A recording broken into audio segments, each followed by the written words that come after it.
On n'est pas sérieux quand on a 17 ans. Eh oui, je sais, Rimbaud avait raison. Mais là, quand même, avec le bac français et tout, je crois que tu seras d'accord avec moi, un peu de sérieux ne nous fera pas de mal. Moi, c'est Anissa, et je te propose de t'aider à réviser. On y va ? Ton bac de français avec Anissa. Aujourd'hui, pour un oui ou pour un non de Nathalie Sarraute. Les mots sont, à mon avis, notre plus inépuisable source de magie. Ils peuvent à la fois infliger des blessures et y porter remède. Cette phrase, tu l'as peut-être déjà entendue, elle est prononcée par Albus Dumbledore, le célèbre directeur de Poudlard, l'école de magie de Harry Potter. Comme il le dit si bien, les mots que nous prononçons peuvent avoir de sacrés pouvoirs. Ils peuvent blesser, consoler, amuser, convaincre, défendre même. Mais lorsque nous nous exprimons, il n'y a pas que les mots. Quand on parle, on utilise des intonations et des silences, des mimiques et des gestes, des subtilités qui peuvent tout changer. Toutes ces réactions involontaires sont provoquées par des mouvements intérieurs de notre conscience que l'autrice Nathalie Sarraute a nommés les tropismes. Le langage est au cœur de l'œuvre de Sarraute et on le verra ensemble au cœur de sa pièce Pour un oui ou pour un non. Mais avant de parler de la pièce, si on parlait de l'autrice. Je dis toujours que je n'ai pas de biographie. C'est Nathalie Sarraute qui avait dit ça dans une émission diffusée pour la toute première fois le 4 février 1977. Pourtant, tu vas le voir, Nathalie Sarraute, par son parcours et ses œuvres, fait partie des femmes hyper inspirantes de sa génération. Natacha Tcherniak, puisque c'était son nom de jeune fille, née le 18 juillet 1900 en Russie, près de Moscou. Mais très vite, ses parents se séparent et la petite Natacha vit tantôt avec sa mère à Paris, tantôt avec son père en Russie. Une situation qu'elle ne vit pas très bien. Pas toujours facile, les familles recomposées. Après l'obtention de son baccalauréat en France, Nathalie entreprend des études de droit et devient avocate au barreau de Paris. Et c'est même là qu'elle rencontre son futur mari, Raymond Sarraute. Ils se marièrent et eurent 3 beaux enfants. Mais tu t'en doutes, l'histoire ne s'arrête pas là. En 1940, les nazis occupent une grande partie de la France et Nathalie Sarraute, qui est d'origine juive, est radiée du barreau. Après cela, elle décide de se consacrer pleinement à la littérature. Elle a d'ailleurs déjà publié ses premiers textes l'année précédente, en 1939, dans un recueil nommé « Tropisme », où, comme je te le disais, elle analyse les mouvements intérieurs de la conscience humaine. Même si Sarraute ne s'est jamais revendiquée appartenir au mouvement littéraire du nouveau roman, un courant né en France au milieu du XXe siècle, elle y est très souvent rattachée puisque ses œuvres renouvellent largement les conventions romanesques. Par exemple, Nathalie Sarraute fait peu à peu disparaître le personnage traditionnel au profit de ce que l'on nomme le monologue intérieur. C'est-à-dire qu'elle choisit de retranscrire sur le papier les pensées en direct du personnage. Et pour ça, elle utilise une syntaxe déconstruite afin de mieux imiter les cheminements hésitants de l'esprit. En parallèle de ses romans, à la fin des années 60, Nathalie Sarraute commence à écrire des pièces de théâtre. Sa première s'intitule « Le silence ». Plutôt contradictoire pour du théâtre, non ? Cette pièce sera enregistrée à la radio et diffusée la première fois en 1964. D'ailleurs, cette année-là, c'est une année de consécration pour l'écrivaine. Elle reçoit le prix international de littérature pour son roman « Les fruits d'or ». Dans ses pièces, Nathalie Sarraute explore les mêmes thèmes que dans ses romans, la sous-conversation. Elle cherche à savoir ce qu'il y a derrière la façade des mots. Et elle s'intéresse également aux conflits entre les personnages. C'est ainsi qu'elle écrit en 1982 la pièce Pour un oui ou pour un non, qui sera jouée pour la toute première fois le 29 mai 1985 par le Manhattan Theatre Club de New York. En France, elle se jouera dès février 86 au Théâtre du Rond-Point à Paris.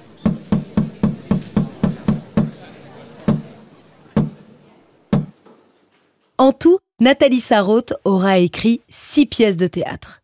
Et elle en laissera une 7e inachevée. Nathalie Sarraute meurt en 1999 à Paris à l'âge de 99 ans. Nathalie Sarraute a donc traversé le XXe siècle et elle aura connu 2 guerres mondiales, une guerre froide, la guerre d'Algérie et même la chute du mur de Berlin. Mais revenons sur le contexte historique et littéraire immédiat de la pièce. Les 2 guerres mondiales notamment marquent profondément les esprits. Et ces traumatismes influencent toute une génération d'auteurs. C'est l'heure des questionnements existentiels, des interrogations sur le sens de la vie et la place de l'être humain dans le monde. Côté théâtre, les auteurs choisissent d'en finir avec les pièces découpées en actes et en scènes. Maintenant, on est moderne. On choisit de bouleverser les codes. Les didascalies et les monologues prennent de plus en plus de place et empiètent parfois même sur les dialogues. Car tu le sais maintenant, la fonction du langage est remise en cause, notamment dans le théâtre de l'absurde. On peut d'ailleurs le voir dans la pièce de Samuel Beckett En attendant Godot, Godot étant un homme qui ne viendra jamais. Les romanciers, eux aussi, rompent avec les formes traditionnelles des récits du siècle dernier. Ils rejettent les caractéristiques principales des romans, c'est-à-dire le réalisme et le naturalisme. Ils souhaitent inventer de nouvelles formes de narration et de description, comme par exemple rompre avec la chronologie du récit. C'en est donc fini avec la conception du personnage hérité du roman balzacien, même si Sarraute admirait beaucoup Balzac, attention. Elle a même déclaré un jour lors d'une émission télé « Balzac est un très grand génie, mais quelqu'un qui chercherait à l'imiter ne ferait rien de fort ni de sincère. » Puisqu'on parle de Balzac, j'en profite pour te rappeler qu'on évoque cet immense auteur dans un autre épisode de ce podcast, celui consacré à la peau de chagrin. Maintenant que tu as bien en tête le contexte historique et les influences de Nathalie Sarraute, parlons un peu de sa pièce Pour un oui ou pour un non. D'abord, elle est construite d'une seule traite, c'est-à-dire qu'il n'y a ni acte ni scène. Ainsi, toute la pièce se passe au moment présent. Première partie, la révélation du grief. La pièce commence par les retrouvailles de 2 amis anonymes. Anonymes car ils n'ont pas de prénom. Sarraute les nomme H1 et H2 pour homme 1 et homme 2. À toi d'imaginer quelle pourrait être leur identité. Ces 2 amis ne se sont pas vus depuis quelque temps. D'ailleurs, ce n'est pas habituel pour eux, puisque l'un des 2 a la sensation que son ami a pris ses distances avec lui, et il ne comprend pas pourquoi. Alors il l'interroge, il cherche à savoir ce qu'il a bien pu faire ou dire de mal. Mais en face, H2 reste évasif, il ne lui répond qu'à moitié. À force de lui tirer les vers du nez, H1 obtient enfin une réponse. Son ami s'est éloigné à cause d'une phrase qu'il lui a dite la dernière fois qu'ils se sont vus et alors qu'il évoquait un succès personnel. Cette phrase, c'est « C'est bien ça ». Oui, c'est tout. Deuxième partie, la conversation s'envenime. En apparence, la phrase est positive. « C'est bien ça ». Mais c'est le ton qu'a employé son ami qu'il n'a pas apprécié. Une intonation qu'il juge condescendante. C'est ainsi le début d'une dispute en apparence sans queue ni tête. Ne parvenant pas à trouver un terrain d'entente, les 2 amis décident de faire appel aux voisins, un peu comme des sortes de juges afin de délibérer sur la situation. Accusé, levez-vous!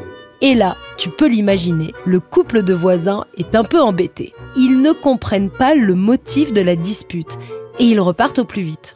Et on peut les comprendre. Bon, après un certain temps, la tension redescend. Les 2 amis se tiennent devant la fenêtre, on sent qu'enfin, une réconciliation est possible. Et là, H2, l'ami initialement vexé, dit une phrase qui va remettre le feu aux poudres. Cette phrase, c'est « La vie est là ». Aïe, aïe, aïe, aïe, aïe. La discussion repart de plus belle. Mais cette fois-ci, à l'inverse. C'est H1 qui accuse son ami de le mépriser. Il interprète cette phrase comme une référence à Verlaine et pense ainsi que son camarade veut lui démontrer qu'il appartient à une sphère plus élevée que la sienne. Les deux hommes s'accablent à nouveau de reproches et d'autres souvenirs amers ressurgissent. Mais voyons, ne joue pas l'innocent. La vie est là, simple et tranquille. D'abord, je n'ai pas dit ça. Si, tu l'as dit, implicitement. Troisième partie, un constat implacable. À la fin, la réconciliation devient de moins en moins envisageable. Et pour finir, les deux hommes font un constat. Ils sont engagés dans une lutte à mort. Ils sont totalement opposés et la pièce se termine donc sur une impasse que Nathalie Sarraute symbolise par deux dernières répliques opposées. L'un répond « Oui » et l'autre conteste avec un « Non ». C'est la preuve ultime que cette dispute disproportionnée, déclenchée par un petit rien, déclenchée pour un oui ou pour un non, débouche sur une opposition insoluble. Parlons des personnages. Et d'abord de l'homme 1, celui qui a prononcé le fameux « C'est bien ça ». Il est caractérisé par son envie et son besoin de comprendre. C'est un homme qui a besoin de nommer les choses, de communiquer et d'agir. Socialement, il est issu d'un milieu bourgeois et il a réussi dans la vie professionnelle. D'ailleurs, son ami lui reproche de s'en vanter, de manière plus ou moins subtile. En effet, il semble avoir peu de considération pour ceux qui n'ont pas réussi. Du moins, pas de la même manière que lui.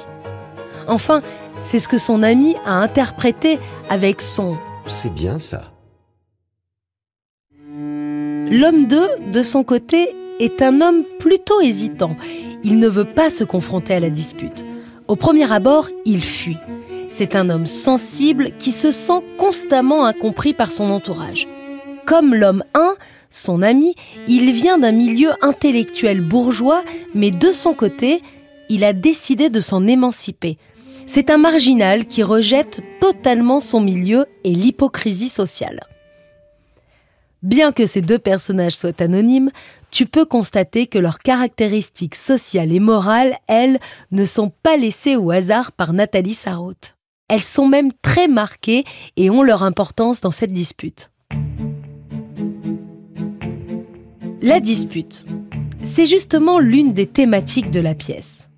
Au théâtre, la dispute est un motif récurrent parce qu'elle forme un élément dramaturgique particulièrement efficace. Ici, Nathalie Sarraute la pousse à son paroxysme puisqu'elle en fait le noyau de sa pièce. Il s'agit d'une seule et même querelle du début à la fin. Elle en devient ainsi l'enjeu principal. C'est même grâce à elle que l'on perçoit le vrai visage des personnages derrière leurs masques sociaux. Et puis, autre thématique, et on en parlait au début de l'épisode, le langage. Dans cette pièce, les mots des personnages dépassent parfois leurs pensées et les traduisent même à leur insu. Les deux personnages apportent d'ailleurs régulièrement des rectificatifs à ce qu'ils ont pu dire. D'abord, je n'ai pas dit ça. La cause de tous ces conflits ? Eh bien la sous-conversation, les sous-entendus, les non-dits, qui finalement transforment le comique, parfois burlesque de la pièce, en tragique. L'essentiel se déroule donc dans l'implicite entre les lignes.